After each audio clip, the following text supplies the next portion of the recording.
Je me rappelle que ma grand-mère préparait chaque fois le même gâteau pour notre arrivée. Une sorte de gâteau retourné, avec des abricots ou des pêches au sirop.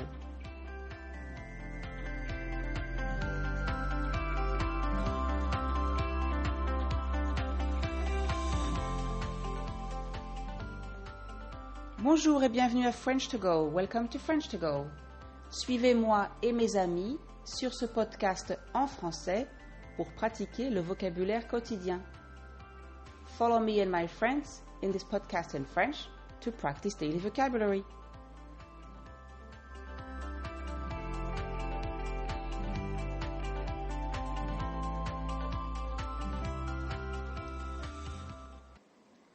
La semaine prochaine, c'est l'anniversaire de Mélanie, ma fille.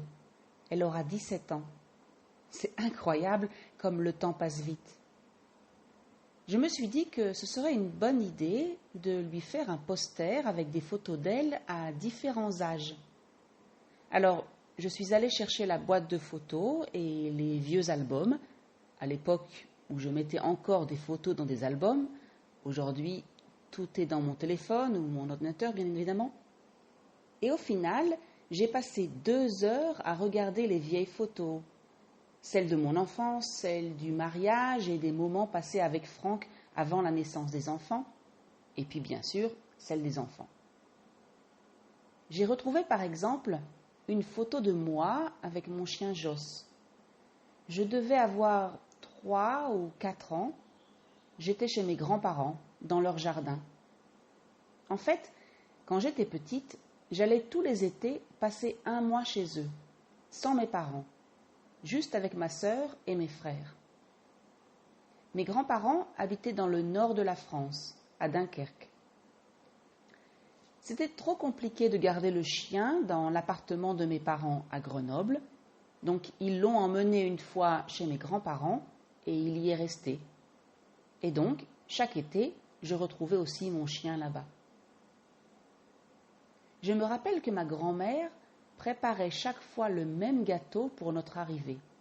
Une sorte de gâteau retourné, à l'envers, un peu comme une tarte tatin, avec des abricots ou des pêches au sirop. Le dessus du gâteau était tout caramélisé. Je me régalais. Se régaler, ça veut dire que je mangeais ce gâteau avec beaucoup de plaisir. Leur maison n'était pas très grande. En tout cas, elle était vite bien remplie avec nous tous. Il y avait un jardin et au bout du jardin, une remise. Une remise, c'est un endroit où, en général, on met des choses, des objets dont on ne se sert pas tous les jours. Et on jouait là-bas toute la journée. On jouait à l'épicerie, c'est-à-dire qu'on prétendait avoir un petit magasin et on vendait et on achetait des légumes, des fruits et d'autres produits qu'on avait, en plastique, bien entendu. On mangeait aussi beaucoup de bonnes choses. Ce qu'en général nos parents nous permettaient une fois de temps en temps, chez mes grands-parents, c'était tous les jours. On mangeait des glaces, des gâteaux. Je me rappelle qu'il y avait aussi de petites bouteilles de jus de fruits dans la cave et on pouvait aller en prendre quand on voulait.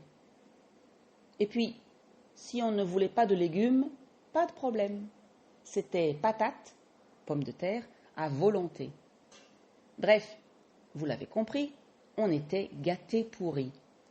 Gâtés pourris, ça veut dire en général mal éduqué, quand un enfant a tous les droits. Là, bien entendu, c'était juste le temps des vacances. 2 ou 3 fois par semaine, en fonction de la météo, on allait à la plage. Je me souviens que la plage à Dunkerque m'étonnait à chaque fois. Là-bas, le phénomène de la marée est important. La marée, c'est quand la mer monte ou descend en fonction de la lune. Parfois, il fallait marcher des centaines de mètres sur le sable en direction de la mer pour avoir de l'eau jusqu'aux genoux. Ma grand-mère me criait de ne pas m'éloigner, de ne pas aller trop loin, mais comment faire ? Comment s'amuser dans l'eau, près de ses grands-parents, quand l'eau est à plus de 50 mètres ? En plus, l'eau était toujours froide. je retournais en courant vers la plage et ma grand-mère m'attendait avec une serviette pour me garder au chaud. C'est bizarre comme une simple photo peut rappeler autant de souvenirs. Je suis allée prendre un café avec Caroline il y a quelques jours. Elle est en congé de maternité et donc elle a plus de temps libre. Elle m'a raconté ses vacances dans la maison familiale des Cévennes quand elle était petite. À chaque période de vacances scolaires donc c'est-à-dire l'école, et aussi parfois pour des longs week-ends, elle allait avec ses parents, sa sœur et son frère dans la maison des grands-parents dans un petit village des Cévennes. C'est dans le sud de la France. Elle se souvient que le voyage en voiture était long et elle se disputait souvent avec son frère, mais quand ils arrivaient, tout était oublié. Là-bas, elle retrouvait ses cousins et cousines. C'est une grande maison avec un beau jardin et plein de chambres. Les filles dormaient ensemble dans une grande chambre, les garçons dans une autre. Ils jouaient ensemble, par exemple à cache-cache, dans le jardin ou dans la maison les jours de pluie. Jouer à cache-cache, c'est un jeu où les enfants vont se cacher, se mettre dans un endroit où personne ne les voit et quelqu'un doit les trouver. Caroline m'a dit aussi qu'ils organisaient des spectacles pour leurs parents et grands-parents. Le soir, en hiver notamment, ils jouaient aux cartes ou aux jeux de société dans le salon, à côté de la cheminée, pendant que les adultes discutaient. C'était pas comme aujourd'hui. Les enfants n'étaient pas tous collés à leur téléphone ou leur tablette toute la journée. Parfois, ils partaient tous en voiture faire une promenade dans la région ou faire du kayak. Quand les parents les laissaient là-bas et repartaient travailler, c'était sacrément la fête. Sacrément, ça veut dire vraiment. Ils allaient dormir quand ils voulaient, manger ce qu'ils voulaient. Ses grands-parents étaient très cool, pas du tout stricts. Mais ils demandaient juste 2 choses. Ne pas se disputer et ne pas quitter la maison sans prévenir.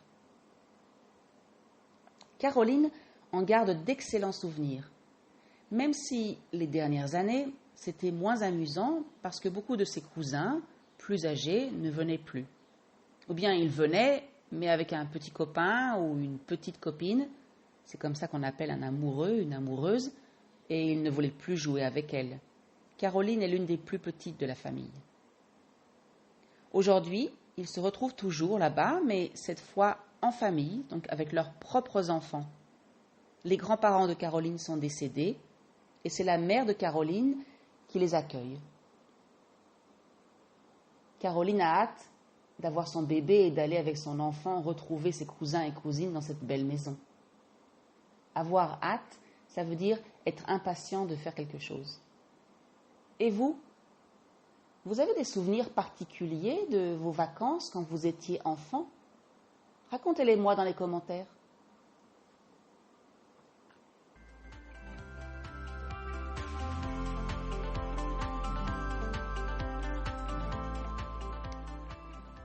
Regardons maintenant un peu plus en détail la grammaire. Vous avez sans doute remarqué que presque tous les verbes que j'ai utilisés pour parler de mes souvenirs et des souvenirs de Caroline avaient le son « est » à la fin. Pourquoi? Eh bien, parce qu'il s'agit du temps du passé appelé imparfait. Alors, en bref, pour former l'imparfait, on utilise comme base le verbe au présent à la première personne du pluriel, nous. Et on enlève le on, O-N-S. Par exemple, pour le verbe prendre, au présent, ça donne nous prenons, et quand on enlève le on, il reste prenne, P-R-E-N. Ensuite, on ajoute la terminaison de l'imparfait, c'est-à-dire le son est pour le singulier, je, tu, il, elle, on, et la troisième personne du pluriel, il, pluriel, elle, pluriel, le son yon pour nous et le son yé pour vous. Et donc, pour le verbe prendre, ça donne je prenais, tu prenais, il prenait, elle prenait, on prenait, il prenait, pluriel, Elle prenait, pluriel. Nous prenions, vous preniez. Si vous voulez savoir comment on écrit les verbes à l'imparfait ou les pratiquer, je vous conseille de chercher la conjugaison sur Internet et de faire des exercices. Parlons plutôt maintenant de l'utilisation de ce temps. Donc, on utilise l'imparfait pour parler d'habitude dans le passé, pour parler d'actions qui se répétaient, pour raconter des souvenirs. Comme ici par exemple, j'allais tous les étés passer un mois chez mes grands-parents. Et donc vous entendrez souvent les expressions de temps, chaque fois, tous les jours, tout le temps, tous les ans, tous les étés, chaque samedi, etc. L'imparfait sert aussi à comparer une action passée par rapport à aujourd'hui. Par exemple, c'était pas comme aujourd'hui. Les enfants n'étaient pas tous collés à leur téléphone ou leur tablette toute la journée. Dans ce cas-là, vous entendrez les expressions autrefois, avant, à cette époque. L'imparfait est utilisé pour parler de deux actions parallèles, c'est-à-dire en même temps. Le soir, en hiver notamment, ils jouaient aux cartes ou aux jeux de société dans le salon à côté de la cheminée, pendant que les adultes discutaient. Et enfin, l'imparfait est utilisé pour décrire quelque chose dans le passé, une scène par exemple, un paysage ou quelque chose de plus vague qui ne correspond pas à une date précise dans le passé. Par exemple, la maison de mes grands-parents n'était pas très grande. Il y avait un jardin et au bout du jardin, une remise. Les grands-parents de Caroline étaient très cool, pas du tout stricts. C'est fini pour la grammaire. Racontez-moi un peu, à l'imparfait bien sûr, comment était la maison de vos grands-parents et comment se passaient vos vacances chez eux. J'attends avec impatience de lire vos souvenirs dans les commentaires.